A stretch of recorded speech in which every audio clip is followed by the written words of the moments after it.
பொதுவாக வெளிநாடுகளுக்கு போகும்போது தான் நான் சூட் போடுவது வழக்கம். ஆனால் இங்கே எல்லா வெளிநாடுகளும்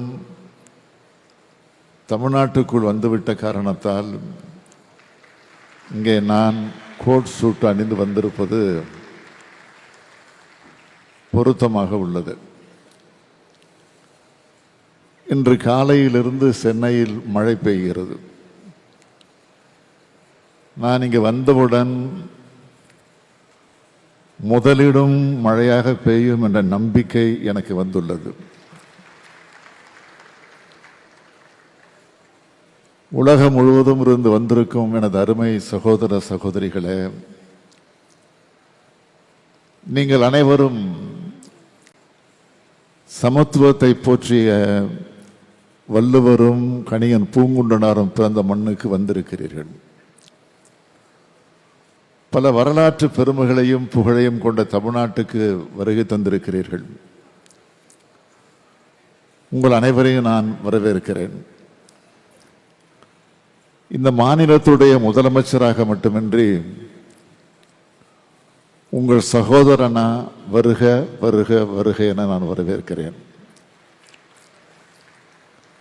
தொழில்துறையில் மேன்மையும் தனித்த தொழில்வளமும் கொண்ட மாநிலம்தான் தமிழ்நாடு. பண்டைய காலத்தில் இருந்து கடல் கடந்தும் வாணிபம் செஞ்சாங்க.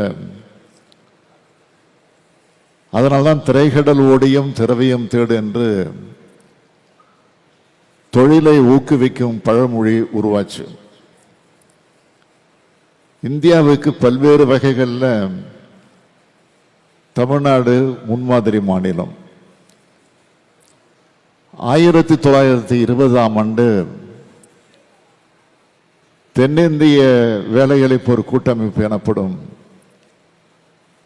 அன்புடன் வரவேற்பதுடன் எனது உளமார்ந்த நன்றியையும் நான் தெரிவித்துக் கொள்கிறேன். இந்த மாநாட்டிற்கு தலைமையேற்க வந்திருக்கும் மாண்புமிகு ஒன்றிய வர்த்தக மற்றும் தொழில்துறை அமைச்சர் திரு பியூஷ் கோயல் அவர்கள், அவரை நான் நெஞ்சார வரவேற்கிறேன். மாண்புமிகு பியூஷ் கோயல் அவர்களது குடும்பம் அரசியல் குடும்பம். அப்பா அம்மா 2 பேருமே அரசியல்ல கோலோச்சியவர்கள். வங்கித்துறை பணியாளராக வாழ்க்கையை தொடங்கி நிதி மற்றும் வர்த்தக துறையில் தனித்திறமை படைத்தவர் மாண்புமிகு பியூஷ் கோயல் அவர்கள். அவர் இங்கு வந்து தமிழ்நாட்டிற்கு பெருமை சேர்த்திருக்கிறார். அவருக்கு என்னுடைய மனமார்ந்த நன்றியை நான் தெரிவிச்சுக்கிறேன்.